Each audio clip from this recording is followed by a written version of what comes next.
A paz do Senhor para todos. Eu me chamo Reginier. Estamos exercendo a atividade missionária aqui no campo de Adrianópolis, distrito de Granja, na pessoa do pastor Isaías Duarte. E nessa ocasião eu quero deixar uma rápida reflexão para todos aqueles que estão me assistindo nesse canal. Está em Marcos capítulo 2, verso 3 até o verso 5, que diz assim: Nisso chegaram alguns homens, trazendo um paralítico a ele, levado por 4 deles. E como não podia aproximar-se por causa da multidão, abriram uma brecha no teto em cima, onde ele estava, e pela abertura feita baixaram a maca em que o paralítico estava deitado. Quando Jesus viu a fé deles, disse ao paralítico: Filho, teus pecados te são perdoados. Meus amados irmãos, a Bíblia, no seu contexto, do capítulo 2, a partir do verso 1, diz que Jesus estava em casa e havia uma grande multidão que havia se aproximado a ponto de nem na porta caber tanta gente que estavam reunidos naquele lugar. Jesus aproveitou a oportunidade para falar da palavra de Deus. Nesse inteirinho, a Bíblia diz que aparece 4 homens em cena para levar o paralítico até Jesus. E é aqui que eu quero trazer algumas lições de grande importância para a igreja do Senhor aqui na terra.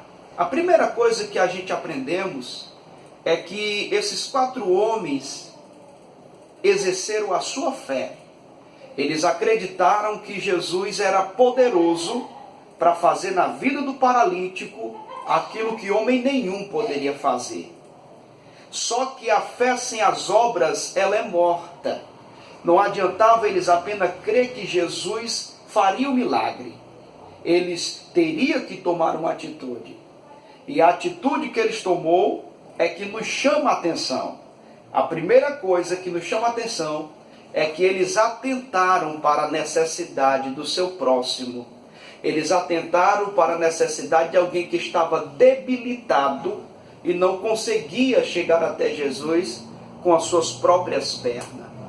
E isso é uma lição de muita importância, porque ainda hoje nós vemos tantas pessoas debilitadas, não somente na questão física, mas na questão emocional, na questão espiritual.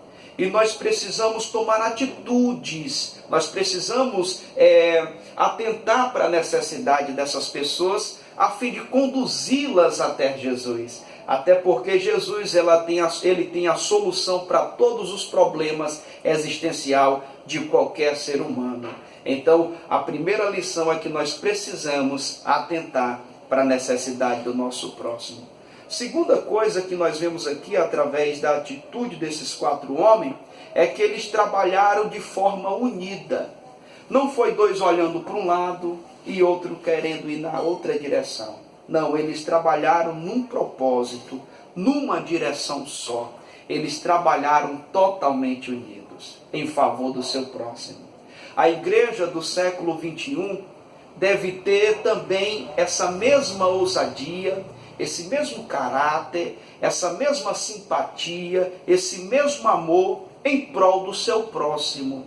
O que Jesus mais priorizou na oração sacerdotal foi justamente a união dos seus filhos, a união da igreja do Senhor. É tanto que ele fala aqui em João capítulo 17, verso de número 21. Diz assim, para que todos sejam um, como tu, ó Pai, o és em mim, e eu em ti, que também eles sejam um em nós, para que o mundo creia que tu me enviaste. Então a igreja precisa trabalhar totalmente unida em prol dos necessitados. E isso é uma das formas que o mundo reconhece que somos discípulos de Cristo Jesus. Até porque um reino dividido não subsistirá. Um demônio, ele não expulsa outro demônio. Eles trabalham totalmente unidos para promover o mal. E a igreja do Senhor trabalha totalmente unidos para promover o bem. E o diabo não suporta a glória da igreja que trabalha unida. A união faz a força. Nós somos um corpo. Nós precisamos trabalhar unido em prol do nosso próximo. Terceira coisa que nos chama a atenção, e nela eu já chego próximo da conclusão, é que eles não olharam para impossibilidades. Até porque havia uma grande multidão na porta da casa em que Jesus estava ensinando. E a Bíblia diz que eles não conseguiram entrar pela porta por causa da multidão. Foi por isso que eles subiram e abriram um buraco no telhado e desceram um paralítico.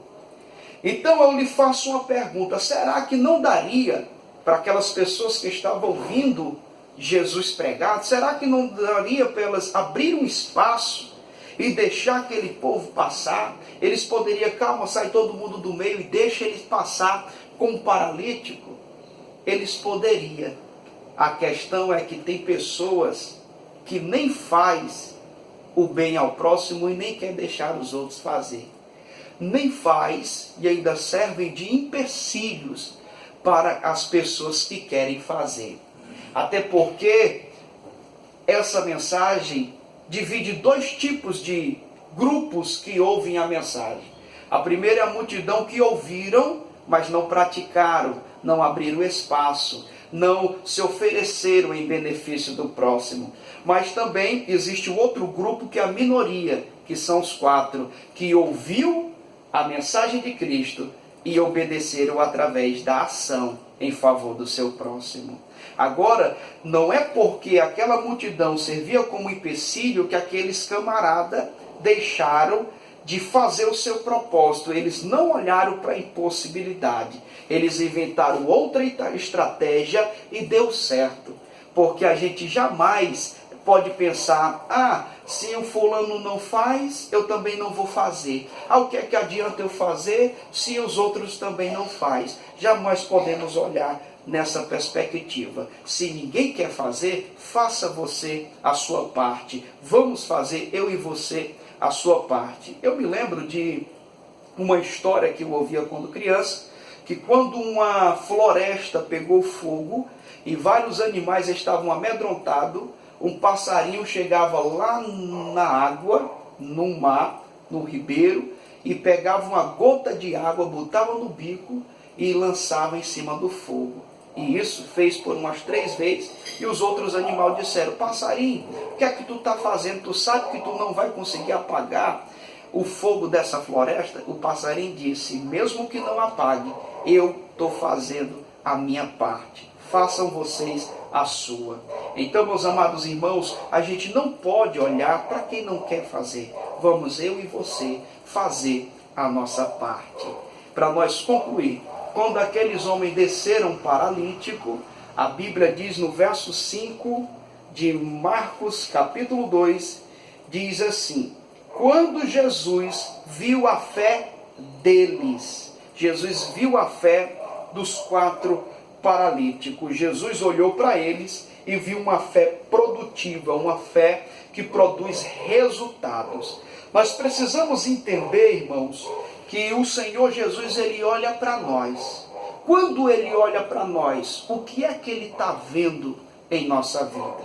Ele está vendo fé que produz resultados, fé que é demonstrado nas obras, fé que produz frutos para a glória de Deus. Você precisa pensar dessa forma. O Senhor está olhando para mim.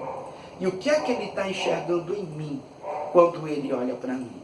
Ele está vendo uma fé que produz resultado, uma fé verdadeira, ou uma fé infrutífera e morta em si mesmo, por não ter ações que glorifiquem o nome de Deus. Então, quando Jesus olhou para aqueles homens, eles viram uma fé extraordinária, demonstrada na sua atitude, em prol do nosso próximo. Fica com essa palavra, que Deus abençoe a todos, e o melhor de tudo é que nós venhamos guardar no coração e pratiquemos a palavra de Deus. Deus abençoe e até a próxima reflexão.